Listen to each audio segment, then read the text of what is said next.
Hello there, and welcome back to another episode of Daily Magic. My name is SlytherinKnight, and I'm so happy you could join me. Today's daily is to cast 30 blue or red spells. We're just going to be focusing on the red aspect of that, and even then, not that much. The main reason I don't want to change is because 750 gold is pretty nice. But anyway, today we're going to be doing a Jund Landfall deck, mainly because it caught my attention. I've had some fun with Landfall in the past, and I haven't had a chance to try out some of the newer cards with it. The last one I did was an Iridescent Vinelasher Aftermath Analyst Lumra combo deck that was could be pretty devastating. And now we just have more tools for that. So just to go through it, Iridescent Vinelasher really needs no introduction. It's a great one drop, and later on, if you don't have anything else to do, you could play it for 3, get double, which is nice. Abrade for removal, Sabotender, which is pretty much the same thing as Iridescent Vinelasher, deals 1 damage, whenever land goes into play. Aftermath Analyst, mill 3, sacrifice it to return all land cards to the battlefield, which triggers both of them. Intrepid Paleontologist really is just here for mana gen and also for graveyard manipulation to counter some graveyard manipulation. Worldsoul's Rage, great card for removal, and at the same time adding, X land cards from your hand or graveyard onto the battlefield. That's pretty wild. Tannuk is a pretty good. He's another one. Just whenever a land you control enters, deals 1 damage to each opponent. If this is the second time this ability was triggered, draw a card. So here's a bit of card draw here. Pitiless Carnage is one of those, because we have multiple different ways of getting land out of our graveyard, we can sacrifice land to play this to get more card draw.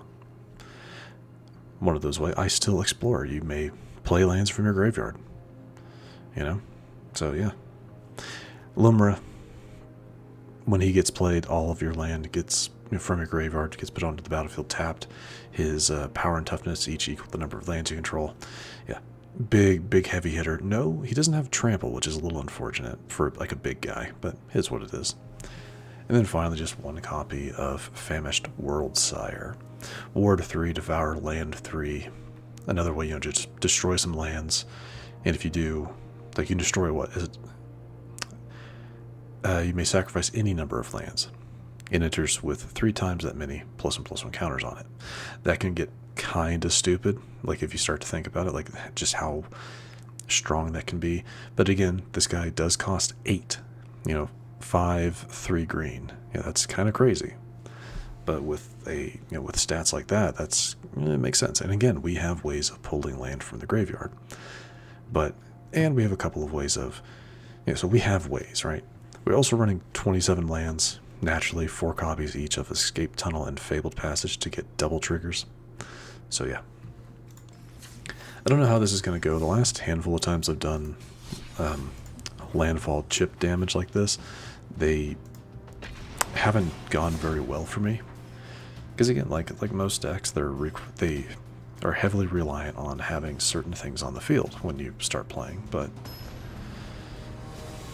when you start dropping your lands, but it is what it is.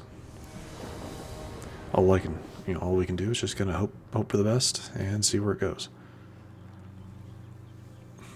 Sure. Mainly because Intrepid Paleontologist does allow us to do any color of mana.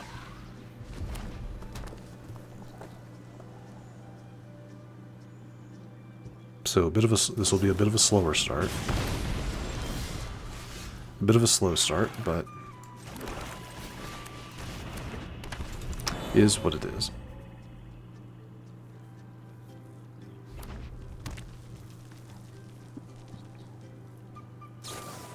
All right, if you're just gonna be mean about it, then there's not much I can do.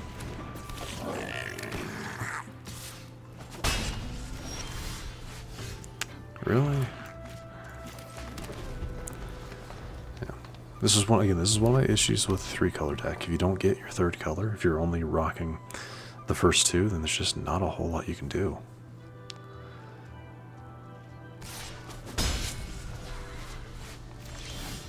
They have to have a ton of burn in that hand of theirs. Maybe not. What the heck? Maybe they're sorceries.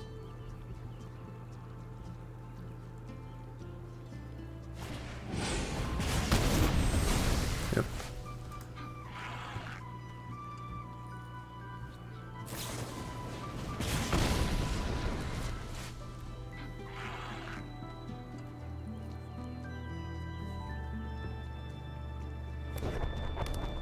A demolition field? Alright.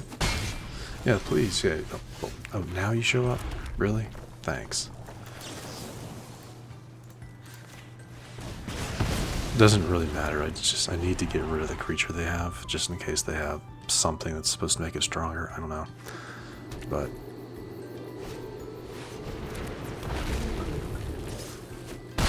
yeah, I don't think it matters that much at this point, to be honest.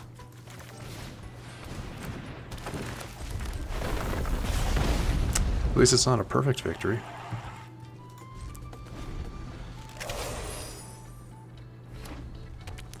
So I can play Lumra. Yeah, I can play Lumra now, but will it matter? Not really.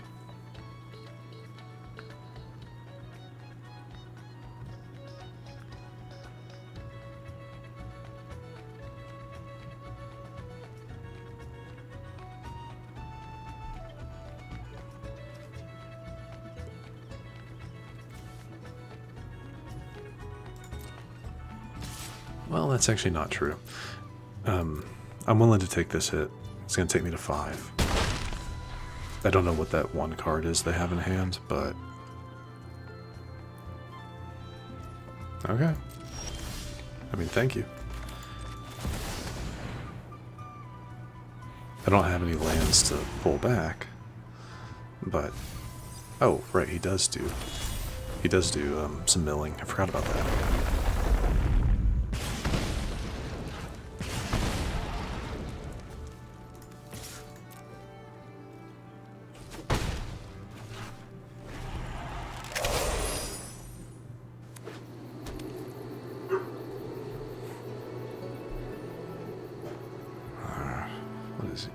My dog is woofing at something. That's fine.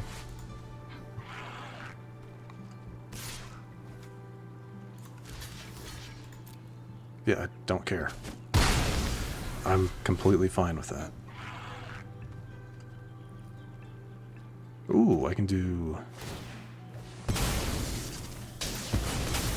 okay, that leaves me with green, because I need at least some green is the thing. So, yeah, let's go with another.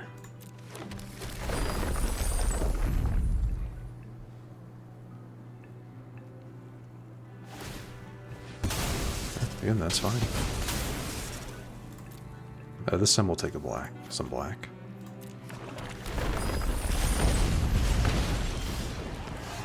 Really? So here's, what should I do here? I don't really want to send that out right now. Can I do this and still have... yes, I can.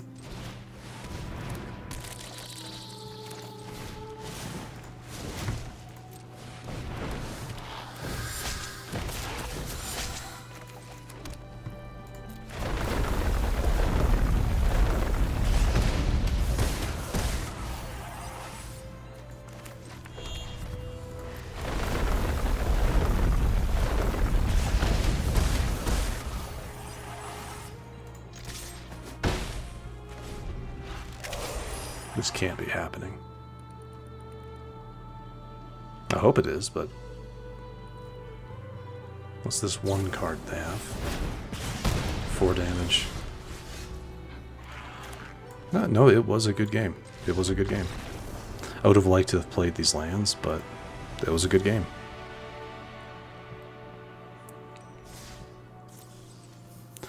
I am deeply surprised we won that, but I'll take it. Alright, we'll jump into one more. We're pretty close to 10 minutes already, so we'll do one more match. Like I've said before, if you've seen any other episodes, I don't really care for playing 3-color. 3 color decks just because of how, like, if you're, for whatever reason, if you're not getting your 3rd color, it can really mess you up. Like this. This isn't great. Oh my god. Fine.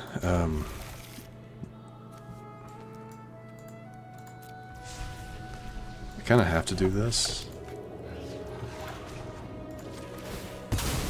And I'm just going to go ahead and grab a mountain.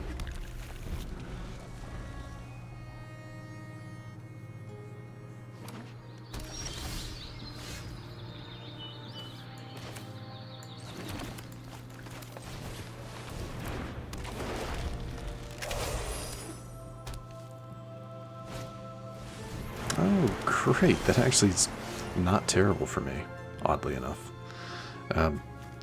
Kind of the sad thing here is, like, nothing I do is going to really help here.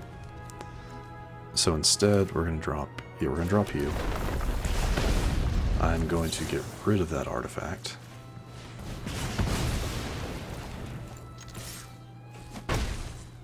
Though again, that really wouldn't have been terrible for me. I need to have certain cards. Let's go with this one.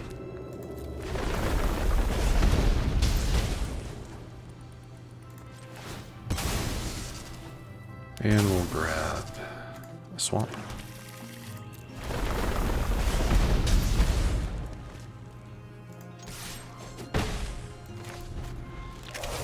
Aftermath isn't bad. Here comes the sweep. Because we all knew it was going to happen.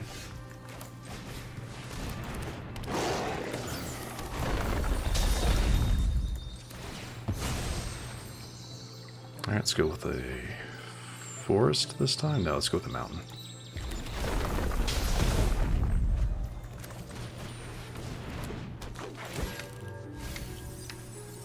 Or that lumber would have been nice. Another sweep.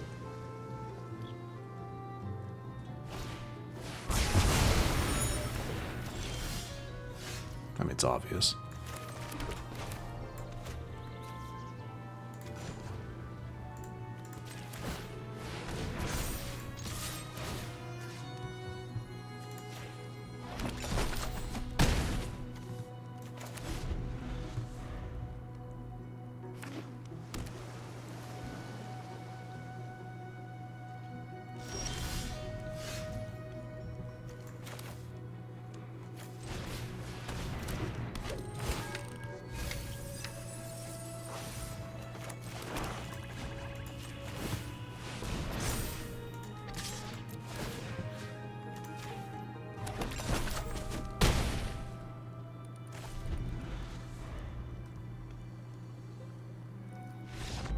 Alright, it is not often that creature lands are what win us a match, but I will take it. Absolutely, I will take that. Alright, and my friends, I do believe that's where we're going to wrap up the matches for today. 2 matches, 2 wins. I'm okay with that, so we'll definitely be holding on to this deck, at least for a little while. But we're not completely done. We do have a single pack of Edge of Eternities, so let's get to that. Get our free, or our 6-pack rare wild card. I'll take that. And let's look at this. Nothing too interesting. What about the rare? Secluded Starforge. Okay. Let's see. Taps for colorless. 2 tap. Tap X untapped artifacts you control. Target creature gets +X/+0 until end of turn. Activate only as a sorcery. Okay. And then for 5 and tap, create a 2/2 for 5? That's a bit much, I feel like. Yeah, that's a bit much, especially when it's earlier, or it's lesser cost ability can supercharge another creature you have based on however many artifacts you're tapping. But really, 5 mana? 6 technically, since you have to tap the Secluded Starforge as well. That's a bit much to create a 2/2 colorless robot artifact creature token. And yes, I know it is going into its lesser cost ability, creating more artifacts for you to tap later, but still, that's a bit much. That's a bit much. But anyway, with that, we are going to wrap things up. So, if you enjoyed this episode, which I do sincerely hope you did, please feel free to hit that thumbs up button down below. And if you happen to be new to the channel, hello, welcome, and please do consider subscribing. And to stay up to date for whenever new content is released, don't forget to hit that bell icon after you subscribe. But other than that, thank you so much for watching. I really do appreciate it, and I will see you all next time.